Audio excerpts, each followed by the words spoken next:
Hello, and welcome to A Magician, a Druid, and an Exorcist Walk into a Bar. My name is Marcus, I'm Tony. I'm Galen. and today we're going to be revealing the occult secrets of the Matrix. The term occult means hidden, so I always like to juxtapose that with some kind of revelation, because I'm not trying to keep this stuff hidden. I'm literally trying to shout it from the rafters. We had hit on a point earlier in our discussion and prep for this movie. I think the major appeal of the movie was the fact that all possibilities were on the table by the end of the movie. It was all things for everyone at that time. Star Wars can be very limited because it is set in a different setting, in a different time, in a different space. It's also a moral dichotomy, which is, as storytelling goes, is very kind of bland. Yeah, although I think the original trilogy handled it better just because it was a moral dichotomy between an all-encompassing force and a part of that force, rather than two sides of it, which I think they fucked up in future movies. But this is not about the Matrix, so we need to get back on track. We're like a minute into the podcast and we're already talking about a different franchise. But the issue there is that one has a higher accessibility. Yeah. The Matrix was set right then. It's a little bit dated, but it still could be right now. Here's what's prophetic about the movie. They said that once we started relying on artificial intelligence, it became their civilization and not ours. Yes. We're already relying on artificial intelligence. Hence editing on the podcast. Yeah. But Exactly. artificial intelligence is not in any way to the state that it was in the movie. It can't do the things that artificial intelligence was doing there. It's just not capable. Well, yeah, but it doesn't need to do all of that to massively disrupt society, which is what we're now experiencing. This is fair. Yeah. So I'm curious, Tony, like when you first saw the movie, did you immediately relate it to the hidden world of occultism? No, because when the movie came out, I was completely ignorant of what I was doing. I was mostly a muggle at the time. Interesting. That didn't really change until I got older, and I had some experiences, some things, but I was told it was all in my imagination.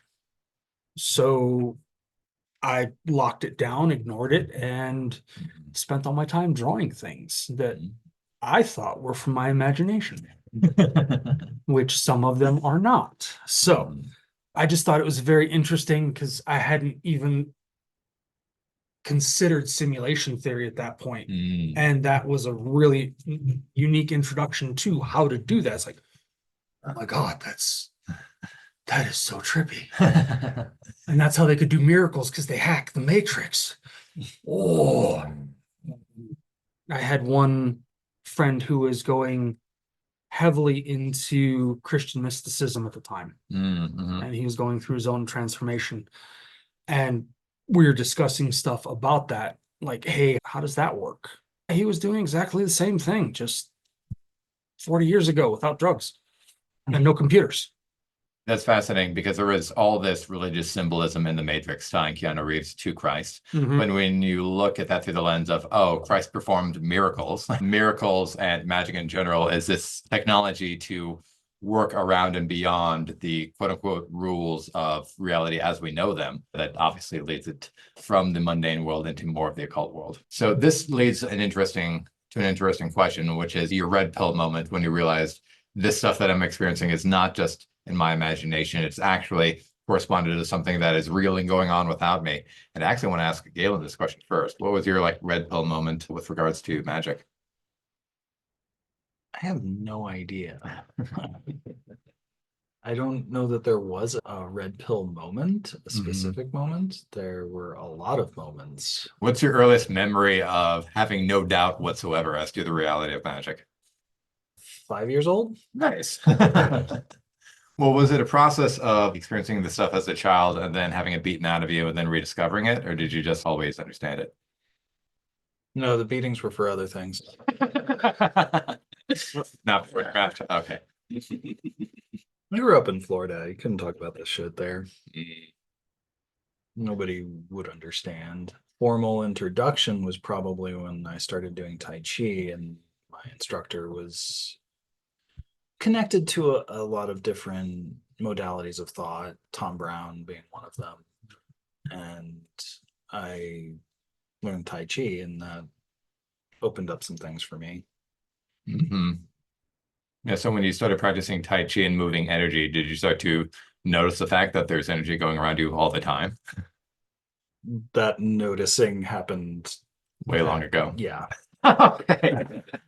So it's more a matter of learning to interact with it. More a matter of learning a formalized way of interacting with it. Tony, what was your like red pill moment? I would say there were multiple steps. The first one would be in college. I went to a very small college, and they had a roommate meetup day because the college was literally one building, 500 total students, including commuting students, and you had to find your own apartment. So they provided a day, everybody showed up. Here's a whole bunch of apartment listings. You need a roommate, pick one. They're in the room here with you. And I showed up and found my college roommate for the next 4 years. And the place that we stayed at was a converted hotel. And it was next to another property, and they were connected by an underground service tunnel. So you would go into the basement, and you could go into the sub basement where all the washing machines were at. And then you could get down a 300-yard long dark tunnel that connected to the basement of the other one, which had one light working. So when we were in the first apartment, my roommate, who was well aware of the stuff at the time, and he was older than me, this was his second go at college. So he was like 3 years older. And he's like, there's something wrong with this apartment. So he knew what he was doing and set up some candles, said some prayers, and then pulled out a Ouija board. So this is the setup for a comedy. There's something wrong with this apartment. Let's pull out a Ouija board and invite it into ourselves to find out.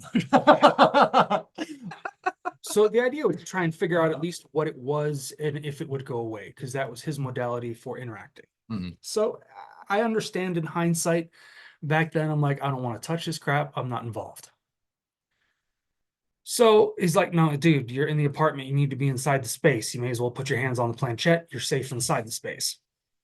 Famous last words. Go on. Okay. So it was 4th day of school. We had moved in, been there less than a week, and it was the 4th day of legit school. We're in the class with another person that we had made friends with. I have kind of a complicated first name. It's not the easiest one to actually spell. This is important for later in the story. So the planchette's moving. It's like, what's going on? What's this? What's that? Who are we talking to? And it says, Dad. My father died when I was 13. I'm like, I'm officially not okay with this. I'm walking away. So I left the circle, walked across the living room, and the two of them are still working the planchette. And it's not really working. So they asked, who do you want to talk to? And it rapid fire, ANTANAS. My roommate didn't even know how to spell my first name for the first 2 years we were roommates. Wow. Okay. So we didn't share any classes. There's no way they could have known how to rapid fire my first name. So from then on, we had problems in that apartment. We would not sit in front of a certain sofa because it felt like somebody was sitting directly behind us staring at our heads. Wow. Black figures were seen in the bathroom mirror. Whenever you shut it, all of a sudden there's a thing standing in the shower, and I may or may not have screamed like a small boy once or twice while alone in the apartment as a 18-year-old. So that was pill 1. Pill 2 was the following year. We moved into the apartment that was connected to the first one. That was also a converted hotel. And there was more than one time where we rode up the elevator with somebody else that just walked through the door when it hit their floor. You were never alone in the lobby of that place. That's amazing. The elevator sometimes worked. Other times you never hit a button, but the elevator would come down in the middle of the night. I was showing up at 3 o'clock in the morning because I had gotten in late and I was driving across the state to go back to school. 3 o'clock in the morning, all of a sudden the elevator comes down and opens for me. And this is one of those old fashioned where you've got that gate that goes back and forth. Wow. And all of a sudden, junk. And I'm just walking across the lobby with my bag, getting ready to go to the apartment. It was on the 5th floor. When the elevator came down like that, I walked the 5 flights. Oh, wow. The third bill was also in college. Same roommate, another apartment. It was the same apartment for junior and senior year. All 3 of us were downstairs. We had added another roommate to help pay for the bills. We weren't really discussing much in the way of spirits or anything else, but we felt something was off. And we're all downstairs in the living room. It's a townhouse, so the bedrooms and bathroom are upstairs. And then we start hearing something walk down the hallway from my roommate's room, stop at the bathroom, and walk to the top of the stairs.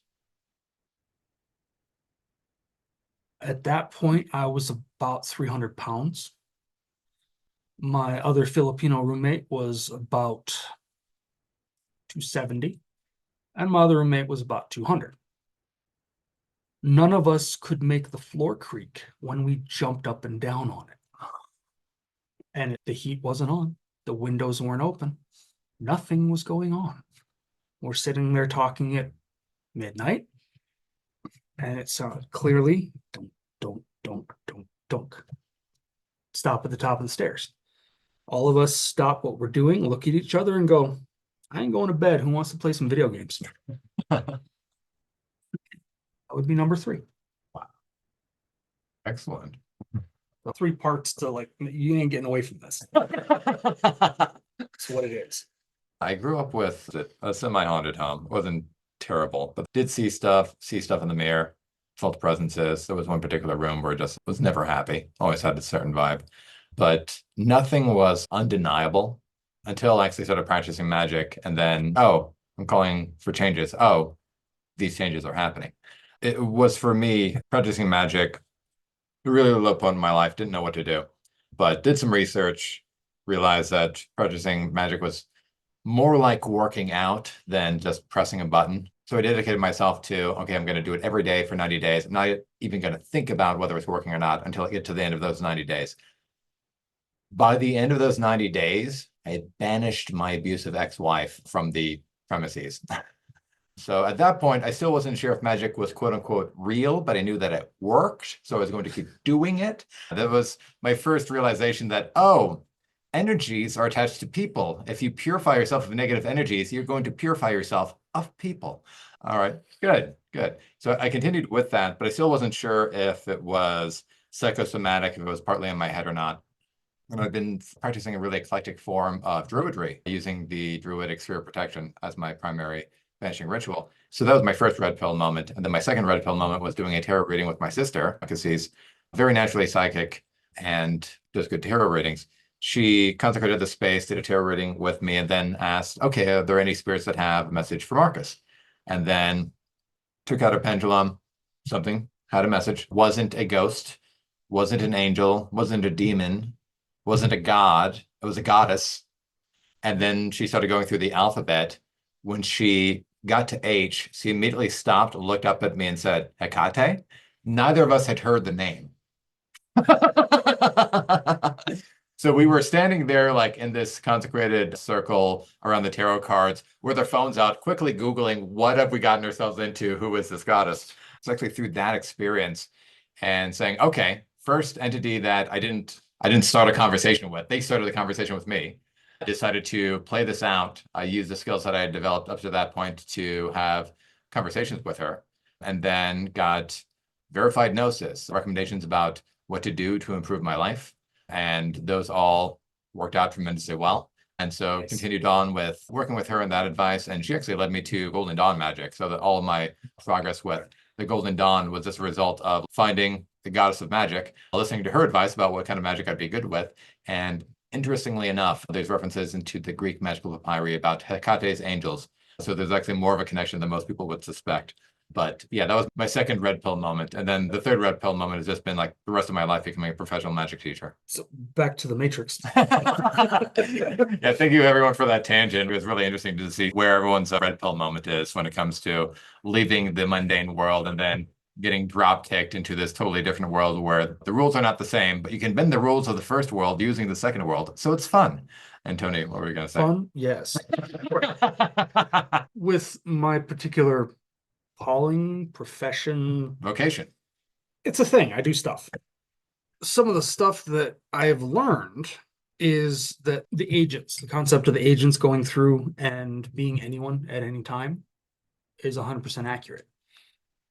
If they've got some degree of energetic compromise, something can lean on them, and you just say, excuse me, and that might be something that triggers them. But it might not be them being triggered. It might be something that wants to take a shot at you. And there's no way to know. Agents are also protecting the system that exists. So given that I have more of an adversarial relationship to most things, they wish to maintain the status quo. So they're going to use any and all resources, meaning people around me, whenever I'm working to disrupt the working. To that end, I also was watching the part where they put the implant in the Neo's stomach. So that's one of my favorite parts of the movie, because when it comes out and he screams, holy shit, that thing's real. That is just my experience of magic constantly. First time I pulled out a squishy implant from somebody. Wow. That's what it felt like in my hand, was slithering around slimy. So when I'm working on people's fields and pulling stuff out, there are times where there's things swimming through the space. And it's catch it. It's a sentient, semi-sentient thing. Mm-hmm. And it feels and to me looks very similar to that. So for me, watching it again, I'm like, I remembered it, but I didn't really actively remember it. Mm-hmm. And watching it again, it's like, oh my God, that's accurate. Yeah. And nobody believes it. Nobody thinks about it. Uh-huh. It's like, that was just a nightmare and they write it off. Mm-hmm. No, somebody shoved a giant test tube down your throat while you were sleeping and left a bunch of stuff in you. So good luck now. Yeah, yeah. I think I would probably call that just a really big chunky larvae. What would you classify that as, the spirit? Oh, the giant stuff inside.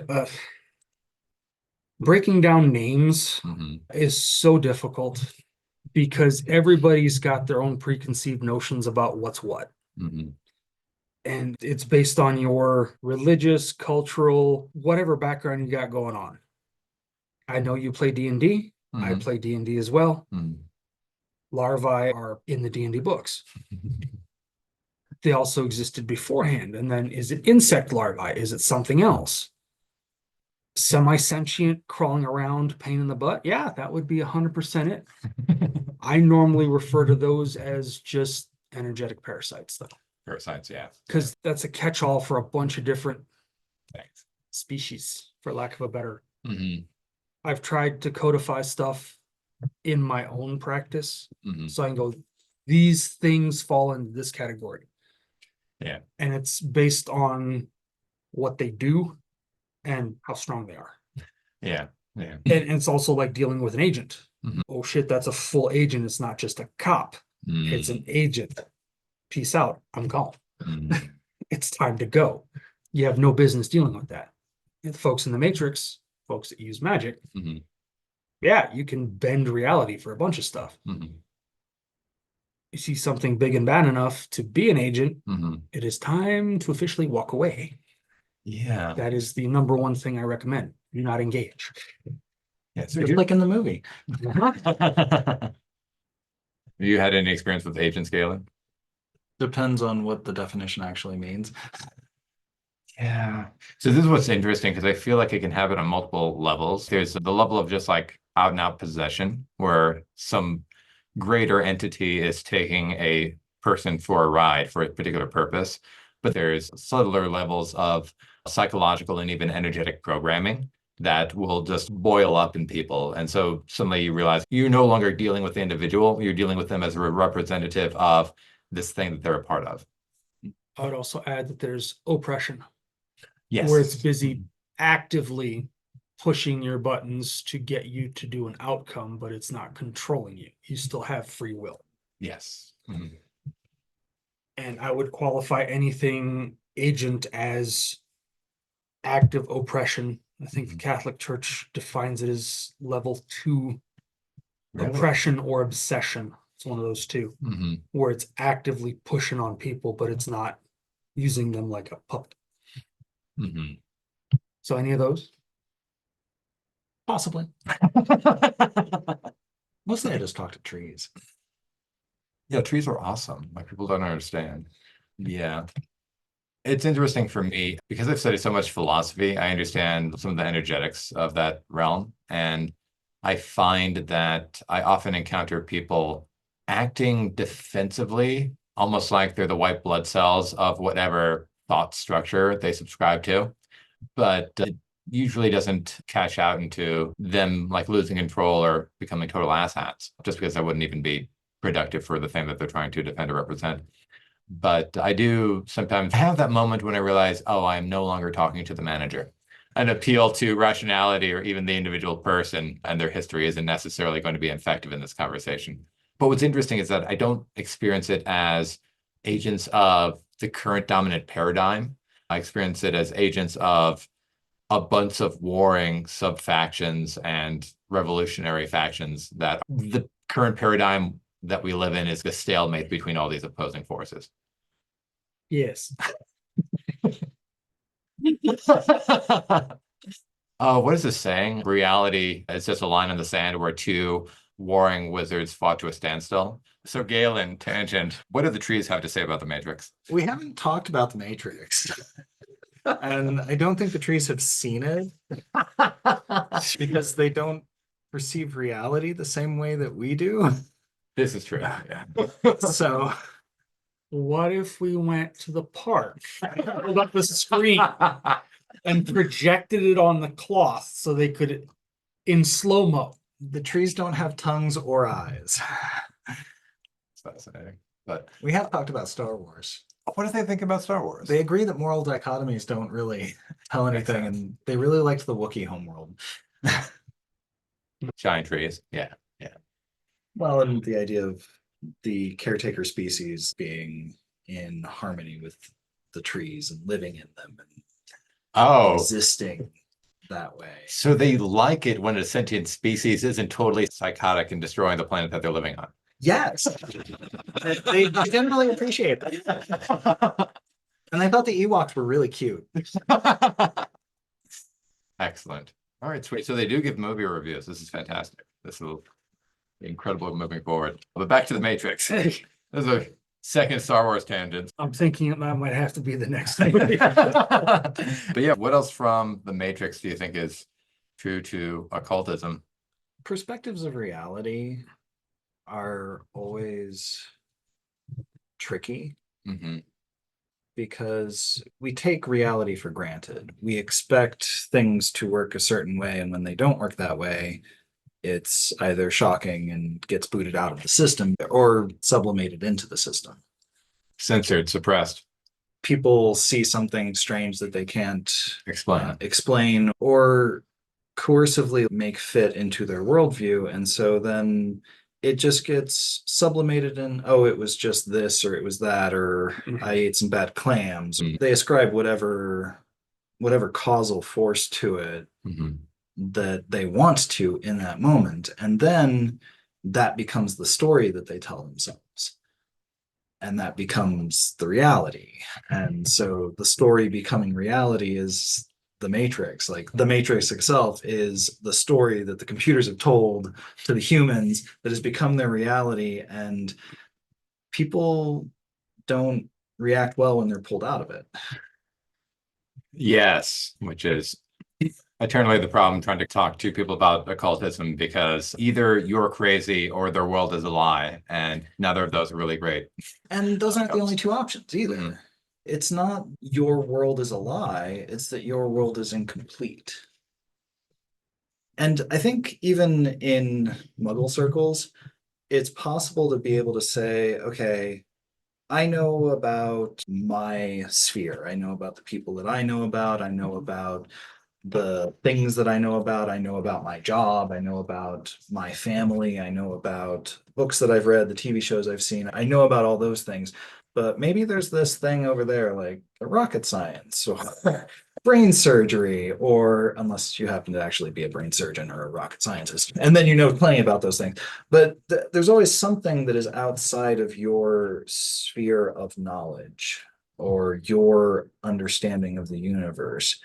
And if that exists even within the framework of your universe, then what else is there? Yeah. Part of the problem is that the dominant paradigms that have really succeeded in Western culture have been completionist and a disingenuous and ineffective way. They want to provide an explanation to everything, whether that's Christianity having a theological explanation or science having some scientific The unified field rationalization. theory. Yeah, exactly. They want to be able to, the conquest of knowledge, the conquest of the unknown specifically. They want to have an explanation for every possible question, which is also why they hate philosophy. Common thread there. But I find that if we had more openness in society to the fact that we can have a full world and that world can only be a drop in the pond in terms of what's actually out there, what people can actually experience, then people will just be generally more open-minded and easier to talk to. But well, and that's only one flaw with Western thinking. There's also the individualism, which is prevalent, which we can thank Greek philosophers, we can thank capitalism for, we can thank, there's a lot of different sources for it, all playing into the same thing, the same idea that my reality is the only reality, which is just false because we all carry realities with us. And sometimes they overlap and intersect. There's a really weird, like, 7-dimensional Venn diagram in my head. So if you can imagine spheres that connect and interact with each other, but distance is less of a factor in 7 dimensions. So anyway, the structure and nature of reality is not even necessarily what we suppose it is. We see and are capable of seeing more than what most people look at. But a footprint doesn't look like a boot. And this meat sack that I'm in is the footprint. Yes. Yeah. It's not the boot. It's the footprint. And that scales onto every layer of reality. Yeah. So this is the problem of thinking that you can just unplug from the matrix and then now you see the world as it really is. You certainly have a more complete view of the world than you did before because you can still see the old view and then you have an addition to it.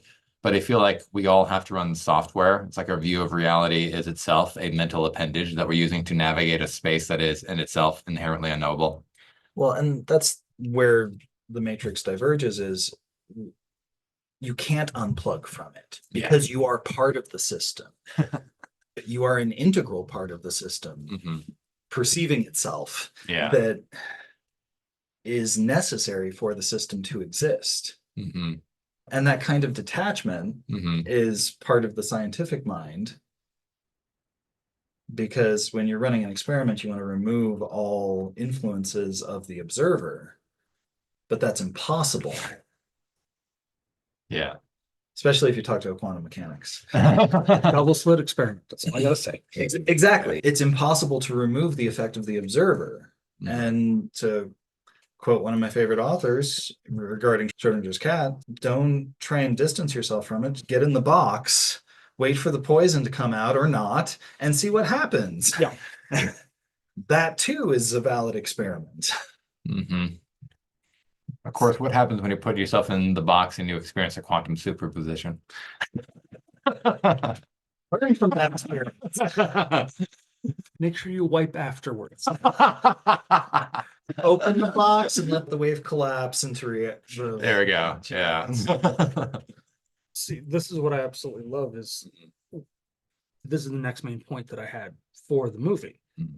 What is reality? So Neo is like, this isn't real when they load into the simulation. Morpheus responds, what is real? How do you define real? If you're talking about what you can feel, what you can smell, taste, and see, then real is simply electrical signals interpreted by your brain. We're still observing a thing. Yeah. We're all sharing an observation of a thing. Your vision is different than your vision and is different than my vision. But we're also limited on what we can see of the totality of reality. And our senses are even based on inaccuracies, would be a kind way to say it. Lies would be another way. But like Marcus, your shirt Yes. is red, Yeah. right? The photons go hit the shirt, bounce into my eyes. I perceive it as red. My brain interprets that information. Your shirt is actually not red. Your shirt is every color except red, because that's the only color, that's the only wavelength of light that hits your shirt and bounces back out and doesn't get absorbed. So that shirt is not red. I just see it as red. It's very lovely too. Thank you. It's a lovely shade, brings out your eyes. Yeah, brilliant. But this is a point that Donald Hoffman brings up in his book, The Case Against Reality, but that we've evolved a set of evolutionarily advantageous lies. That's what our mind actually is. Has nothing to do with what's actually going on outside of the world of our perceptions, because if we actually knew what was going on outside the world of our perceptions, we would be unable to operate. We would be inundated with so much information that it's impossible to parse and ultimately not as relevant to our survival as it may appear. And so what we've evolved is a set of blinders where we only experience an extremely narrow band of reality that will get us enough calories to reproduce our species. And that's what we call real. If you want to get real about the idea of evolution, then our perception of reality is itself an evolved thing, which means that evolution is more primary than physical matter, which is where all the scientists in the world hate him, and I love him. So are you guys familiar with morphic fields at all? Can you define them? It is the concept of cloud consciousness biologically. It's used to describe how a giraffe can figure out how to breathe, stand up, eat, and start walking within an hour of falling to the ground from 6-foot height. It describes how when you have different entities or different individuals of a species that are brought together and they don't have necessarily any way of interacting, or they fell out of a nest and they're introduced together, they start reproducing the same patterns as if they were a pack, a herd, or a flock. So it's been introduced that these beings tap into a vast encyclopedia of knowledge. They're not actually born with it. It's not attached to their biological senses. It's not in their brain. Their instinct taps into that knowledge that exists around them. I wonder what happens when you start hacking the morphic fields. Like hacking the matrix. You're hacking the knowledge base for a species. Trees. But that's exactly the thing, is you are interacting with trees' morphic field because there's no one tree, there's trees. You're interacting with that and you're changing the coding of the matrix for the trees by interaction, because that's not something that was standard practice for average people to do here in Colorado. Not for quite some time, apart from respecting, understanding, and just acknowledging the spirits of the trees, the animals, everything else. The native people didn't talk to the trees. They Not in the way that we would. not the same way I do, but they did. I need to research more about Native American cultures, but there's a fantastic book called The World We Used to Live In that talks about That is a great book. Fantastic book. It talks about the magic that was possible for these tribes and traditions that can no longer be performed successfully because colonization has changed the paradigm in which they are operating. But the thing that they talked about in terms of shamans was that they would go through an ordeal where they would be initiated by a spirit that would give them a particular kind of medicine. And that could be the hawk spirit or the bear spirit or whoever happened to find them.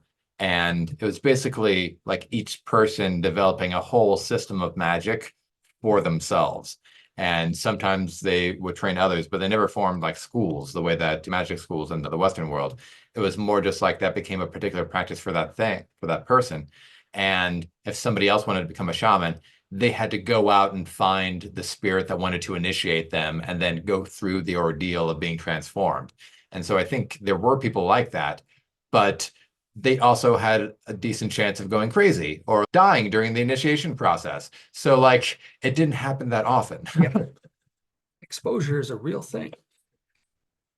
There's something to being close to that divide between life and death, where you might not survive it, but if you do survive it, you get something. You get dipped in the river Styx, and that unlocks things. Not in the Greek way, not like it doesn't make you invulnerable. It doesn't do that. Well, it relates to me very strongly to sacred geometry, the idea that every creation you can make is based on an existing pattern, and that you have to destroy part of the pattern if you want to create certain new shapes or new patterns that are not compatible with what has been designed up to this point. And that is an explanation in sacred geometry of reincarnation, of why humans have to die and come back as new people, because there are certain changes and evolutions that can't happen within a single lifetime, that they have to be passed down through generations. But also for these liminal states where you have to be on death's door or experience some other kind of dark night of the soul in order to have enough of a death experience to clear you out in order to have this amazing transformation. Kind of like how Neo almost dies from the liquid mirror And being pulled out. like, was it 6 gunshots to the chest at the very end? Yes. The final transformation. Yes, he also has to die. He has to literally die for that in order to experience that transformation. So initiation and that state between life and death, a recurring theme. So the final scene of the movie where he's talking on the phone and he hangs up, totally alternate ending. But what if he walks out of the phone booth, starts walking down the street, and then the woman in red walks past him? How's that for an alternate ending? Because then you don't know if the whole thing Was just a was setup. just a simulation, was just a training exercise. Yes. So that's one thing I actually appreciate about the Matrix sequels, is the idea that the physical civilization of human beings outside of the Matrix are literally another part of the system. They didn't leave it. They just went backstage, and they've gone from one system of control to an entirely separate system of control. The Matrix is a thing that we've agreed upon. We interact with on a daily basis. We can't really tell what it is, even though we're in it. I personally liken it to laying face first down in a field. And the more you understand, the more you look around, the closer you get to actually lifting your head out of the grass. And you can actually see distance now, not just little ants and the roots, but you can see 6 feet around you. And all of a sudden you're propping yourself up on your elbows. You study and you learn more, and then you're still in it, but you have a different perspective and allows you more options. Yeah, you get to be more effective than most people feel they are empowered to be in their lives. I want to go back to a previous thing you mentioned, though, in terms of comparing the morphogenic field of humanity to the Matrix, especially the idea that there are warring factions within the Matrix vying for control over the overall system. I feel like humanity is such a mess right now because our morphogenic field is in chaos. That there are people actively trying to rewrite it, and the Inquisition is a perfect example of this. Magic can heal people, but also they wanted to treat women as property. That was really hard when they knew magic. So you just kill all the people who know magic. All of a sudden, it's way easier to control them and people in general. So there's a software update that correct a number of systems. Yes. And the result of that was a world in which Christianity reigned, and the access that regular human beings had to the spirit world was diminished to the point of non-existence in a lot of cases, and that you had to go through a bureaucracy, through a priest, in order to have any degree of intercession from the spirit world in your life. And other forms of involvement were highly limited, highly regulated.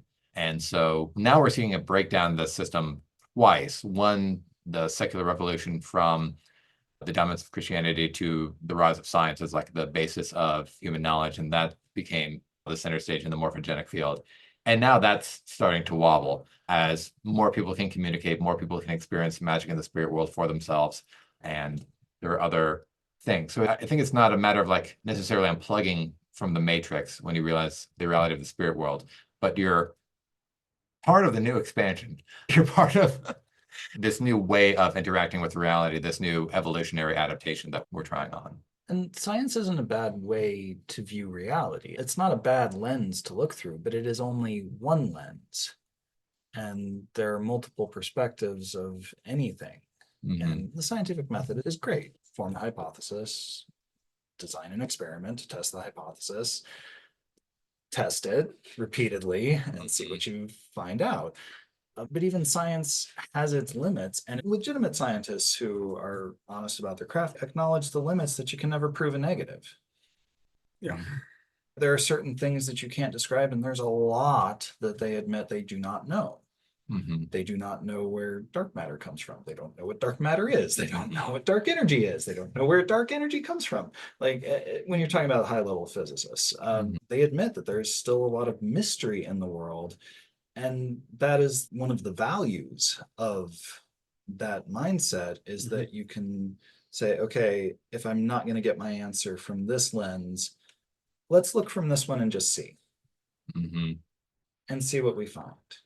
Yeah, this is where I find logical proofs and mathematical proofs to be very elucidating as to the nature of knowledge, because they start with assumptions.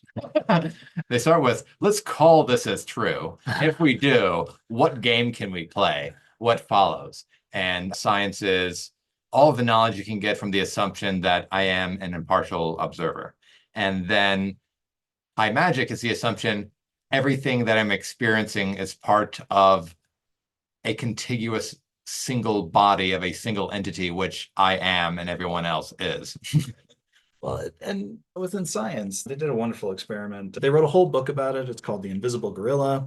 It's wonderful about how flawed human perception is and how our perception of reality is often mistaken, downright wrong, and does not always hold up over time. And they go through the 5 fallacies of human perception. And our human perception is limited to a very small spectrum of light, relatively small spectrum of sound before things start to break or become imperceptible.